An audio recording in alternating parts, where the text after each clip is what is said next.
ये BA second year की पहली बुक है जिसका फर्स्ट चैप्टर का नाम है the beginning of English literature. इसका मतलब है अंग्रेजी साहित्य की शुरुआत। अंग्रेजी साहित्य की शुरुआत का मतलब है कि वह साहित्य जो अंग्रेजी भाषा में लिखा गया है उसका आदि या आरंभ। यह साहित्य अंग्रेजी भाषा और संस्कृति के विकास का अहम हिस्सा है।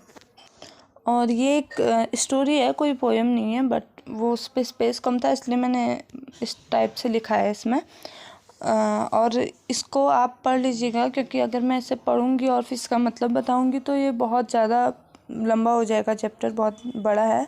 तो इसलिए मैं सिर्फ इसका आपको मतलब बता देती हूँ जिससे आप समझ लेना कि इसमें क्या है, किस चीज़ के बारे में बताया गया है। जैसे कि इसमें लिखा है, पहले के अंग्रेज विदेशी थे। प्रागैतिहासिक समय से ही ब्रिटेन द्वीप में मौजूद जाति को ब्रिटिश जाति कहा जाता था, जो आजकल मुख्य रूप से वेल्स में पाई जाती है। लेकिन वेल्स अपनी भाषा, संस्कृति और स्वभाव को अंग्रेजी से बहुत अलग है।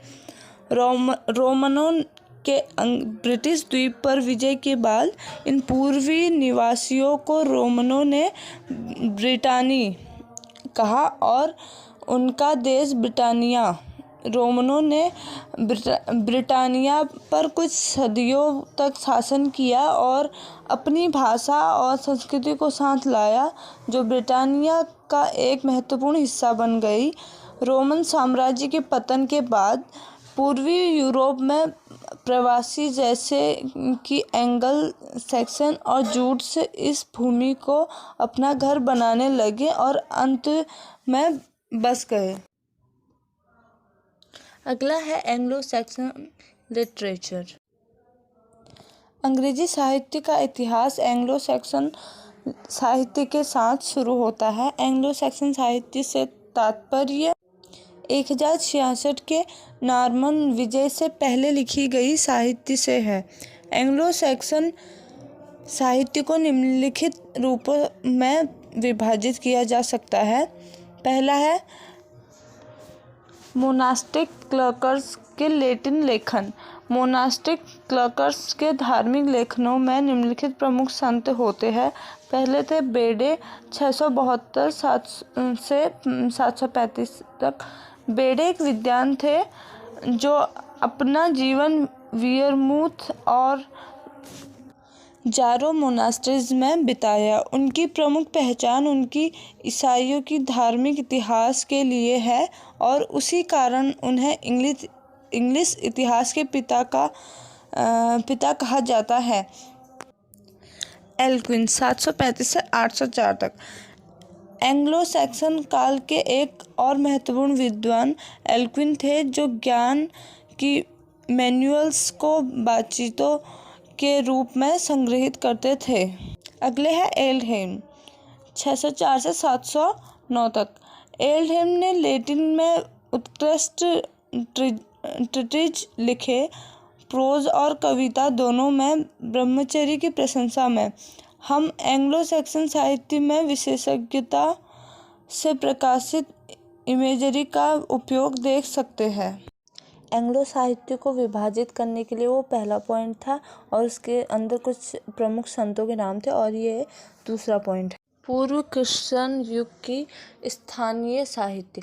इस अवधि की सबसे महत्वपूर्ण कथाएं एपिक, ब्यूवुल्फ और विट्सित और डियोर जैसी छोटी कविताएं हैं। ब्यूवुल्फ अंग्रेजी भाषा में सबसे पुरानी कविता है। यह इंग्लैंड में नहीं बल्कि यूरोप महाद्वीप में बनाई गई थी। नए बसेरे वाले इसे अपने साथ लाए थे। इसे 9वीं सदी के अंत तक लिखा नहीं गया था। ब्यूवुल्फ एक योद्धा की कहानी है जो 3000 से अधिक पंक्तियों में लिखी गई है। अगला पॉइंट है स्थानीय भाषा में 100 कविताएं मुख्यतः।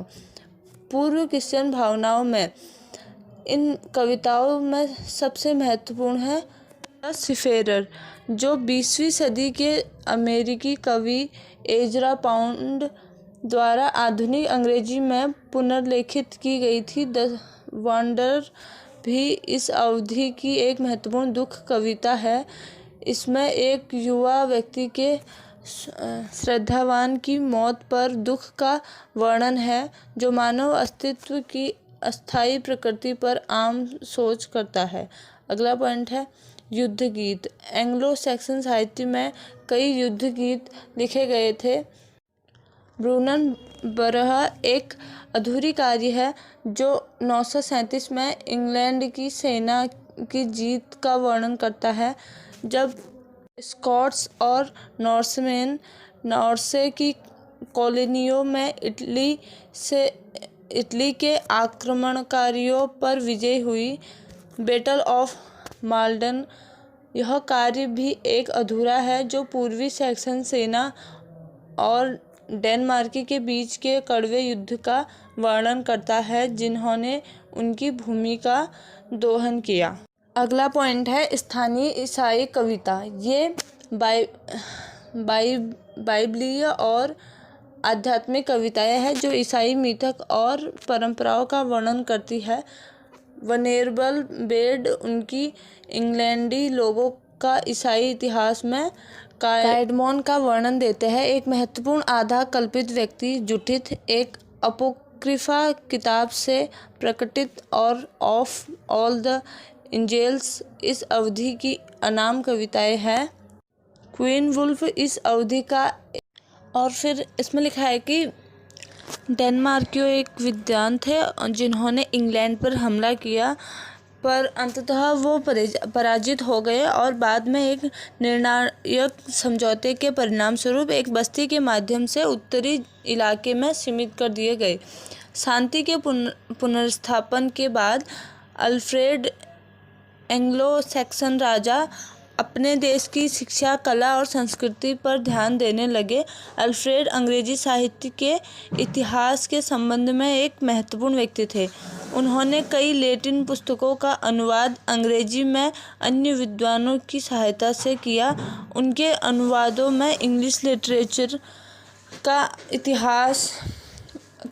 ईसाई इतिहास भी शामिल है। एंग्लो सैक्सन काल के बाद के इतिहास का वर्णन 9वीं सदी के मध्य से 1154 तक एंग्लो सैक्सन क्रॉनिकल में दिया गया है, जो उस समय के देश की प्रमुख घटनाओं का एक रिकॉर्ड है।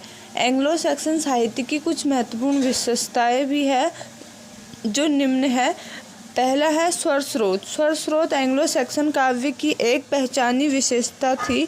स्वर स्रोत का अर्थ होता है प्रारंभिक ध्वनियों की पुनरावृत्ति। स्वर स्रोत का उपयोग अक्सर कविता में किया जाता है, खासकर शब्दों को जोड़ने और संबंधित करने के लिए, साथ ही सुंदर संगीतमय ध्वनियों को बनाने के लिए। दूसरी विशेषता है मुर्दा भावपूर्ण ध्वनि। एंग्लो सैक्सन कविता की एक अन्य महत्वपूर्ण विशेषता है जिसका नाम है मुर्दा भावपूर्ण ध्वनि। मुर्दा भावपूर्ण ध्वनि का अर्थ होता है शब्दों की शुरुआत से है। यह हमें ईसाई युग के पहले 1000 वर्षों के अंत तक पहुंचाता है। अगला चरण नॉर्मनों के आगे के साथ शुरू होता है, जो देश के नियंत्रण को अपने हाथों में ले लेते हैं और एंग्लो सैक्सन को गुलामी में डाल देते हैं। जैसा कि एंटनी बर्गेस कहते हैं, नॉर्मनों के आगे के साथ भारी पैर का पुराना अंग्रेजी एक हल्के उज्ज्वल जीभ से मिलकर सूर्यमय भूमियों से आया एक समृद्ध और विविध साहित्यिक माध्यम में परिणत हो गया। यह इंग्लिश के फर्स्ट चैप्टर का फर्स्ट पार्ट है। इसका दूसरा पार्ट मैं आपको कल दे दूँगी, मतलब उसका वीडियो कल अपलोड करूँगी। तब तक आप इसे समझिए एंड देखिए। धन्यवाद।